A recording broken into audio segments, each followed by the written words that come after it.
Hello everyone, আমরা এখন আছি কলকাতায়।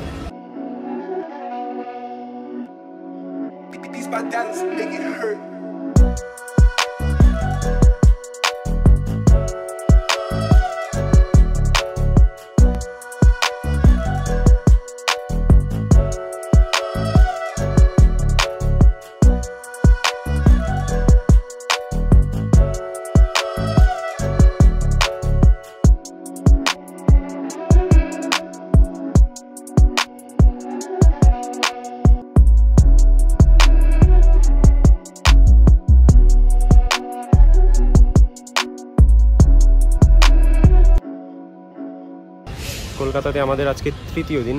আমরা বিভিন্ন দর্শনীয় স্থান ঘুরে ঘুরে দেখছি এবং আপনাদেরও দেখানোর চেষ্টা করব সামনের ভিডিওতে।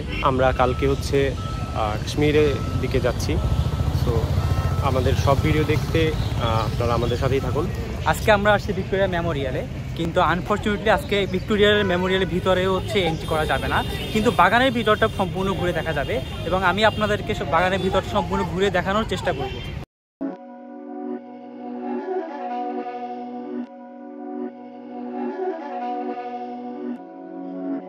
My dance make it hurt.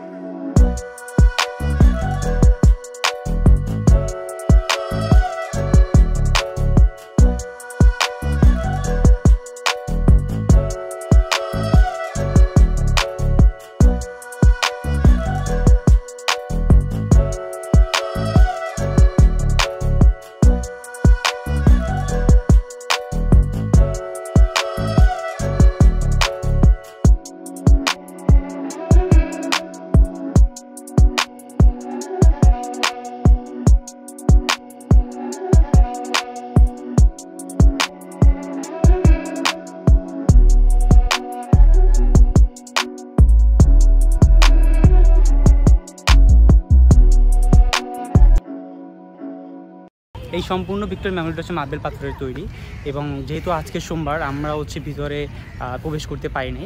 যতটুকু শুনলাম যে ভিতরে বিভিন্ন রাজা বাদশাদের আদি নিদর্শন এবং তাদের স্থাপত্যের কিছু বন্দুক, গোলা বারুদ এগুলো রয়েছে এবং এই পুরো ভিক্টোরিয়ার মার্বেল পাথরের যে স্তম্ভটা তৈরি, এটা চারপাশে বাগান বিস্তৃত রয়েছে এবং বাগানের পাশে লেকও আছে।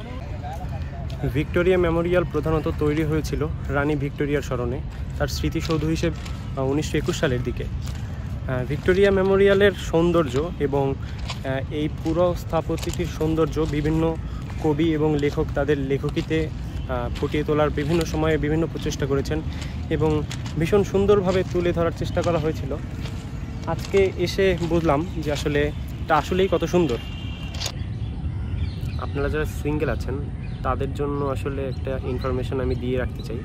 সেটা হচ্ছে, আপনারা সিঙ্গেল থাকা অবস্থায় যদি ভিক্টোরিয়া মেমোরিয়ালে ঘুরতে আসেন তাহলে নিজ দায়িত্বে আসবেন। অবশ্যই আপনার ইমোশনাল ব্রেকডাউন হওয়ার সম্ভাবনা থাকবে কিছুটা, কারণ আপনি যখনই যেখানে ঘুরতে যাবেন দেখবেন যেখানে বসার জায়গাগুলো আছে পিছনে বা পাশে সামনে, ওসব বসার জায়গায় দেখবেন আপনার কপতিরা বসে আছে, আপনার এক্সের কথা মনে করিয়ে দিতেই পারে। ভিক্টোরিয়ায় খুব বেশি ঘোরা হয়নি। আজকে সোমবার, আমরা জানতাম না যে আজকে শুধু বাইরে থেকে ঘুরতে হবে, ভিতরে যেতে দেবে না। তাহলে হয়তো বা গতকালকে প্ল্যান করতাম এখানে আসার, কিন্তু এখন আমরা যাচ্ছি সাউথ সিটি মলে। দেখা যাক, সাথেই থাকুন। আমরা ভিক্টোরিয়া থেকে বেরিয়ে এখন চলে এসেছি এক্সাইড মোড়ে, একটা রেস্টুরেন্টটার নাম সাইমা রেস্টুরেন্ট। এখানে আমরা 3 জন এক থালি অর্ডার করলাম। এক থালিতে বেশ ভালো কোয়ান্টিটিতে খাবার দিয়েছে আমাদের এবং 100 টাকা, 100 রুপি এই থালিটার প্রাইস 100 রুপি। এবং এখানে খাবার দাবারের সুনাম রয়েছে ইন্ডিয়াতে। সো আমরা ট্রাই করে দেখি। আমরা লাঞ্চ করার পরে এখন যাচ্ছি সাউথ সিটি মলে। আমাদের মুভি দেখার প্ল্যান আছে, মুভির টিকিট কাটা হয়েছে অনলাইনে। সো খাবার বলতে আমরা যা খেয়েছি মোটামুটি ভালো, কিন্তু খুব বেশি ভালো বলা যায় না, মোটামুটি অ্যাভারেজ। বাংলাদেশের মানুষের সাথে কলকাতার মানুষের খাবারের অনেকটা পরিবর্তন। এটা স্বভাবতই ডিস্টেন্সের কারণে, অনেকটা দূর সেহেতু বাংলাদেশের মানুষের যারা আমাদের মশলা যেভাবে খাই, কলকাতার মানুষ ওভাবে মশলা খায় না হয়তো বা, এই জন্য খাবারের কিছুটা পরিবর্তন। এদের কাছে যেটা ভালো লাগে আমাদের কাছে ওটা অত ভালো নাও লাগতে পারে।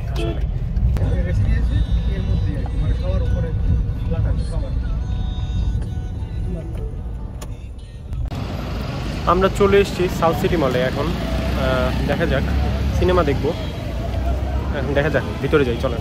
সাউথ সিটি শপিং মলটা অনেক ক্ষেত্রে অনেকভাবেই আমাদের দেশের বসুন্ধরা সিটি মলের সাথে কিছুটা সিমিলার। তো আপনারা যদি চান এখানে এসে আপনাদের যাবতীয় পণ্য বা যে কোনো জিনিস আপনারা কিনতে পারেন। ফাইনালি আমরা আইনক্সে চলে এসেছি। আমরা এখন মুভি দেখব এখানে। এখানে আমরা ঢুকে যেটা এক্সপিরিয়েন্স করলাম সেটা হচ্ছে, এটা অনেকটাই আমাদের স্টার সিনেপ্লেক্সের মতো, বসুন্ধরায় যেটা আছে ওটার মতো। ফুড কোর্ট যেগুলো আছে প্রায় সিমিলার টাইপেরই দেখতে সবগুলো। আমরা আপনাদের সবাইকে দেখাচ্ছি।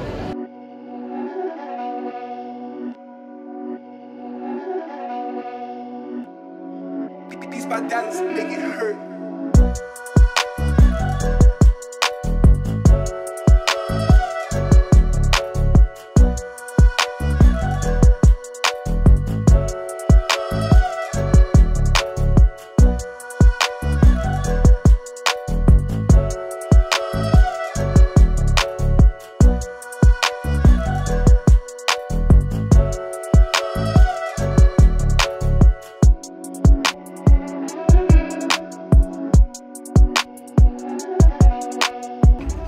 আমরা হলে বসে গেছি, সিনেমা এখন শুরু হবে একটু পরেই।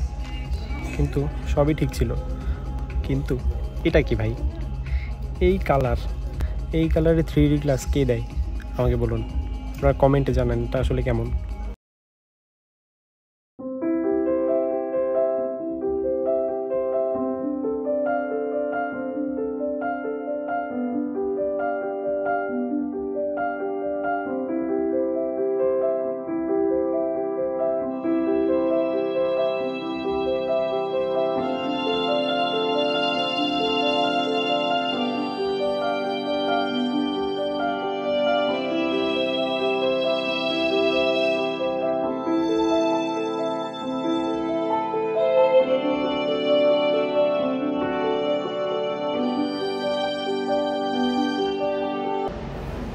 আজকে একটা খুব সুন্দর দিন শেষে আমরা হোটেলে ফিরলাম।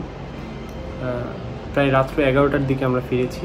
এখন ফ্রেশ হয়ে এখন ঘুমিয়ে যাব। কালকে আবার আমাদের সকালবেলা ফ্লাইট আছে, একদম খুব ভোরবেলা 6টার দিকে। 4টার দিকে হচ্ছে আমরা উঠে চলে যাব, হোটেল চেক আউট করে যাব। আমরা কাশ্মীরে ল্যান্ড করব, তারপরে সব কিছুই হচ্ছে ভিডিওতে আমরা দেওয়ার চেষ্টা করব। আপনারা সাথেই থাকবেন এবং কমেন্ট করে জানাবেন।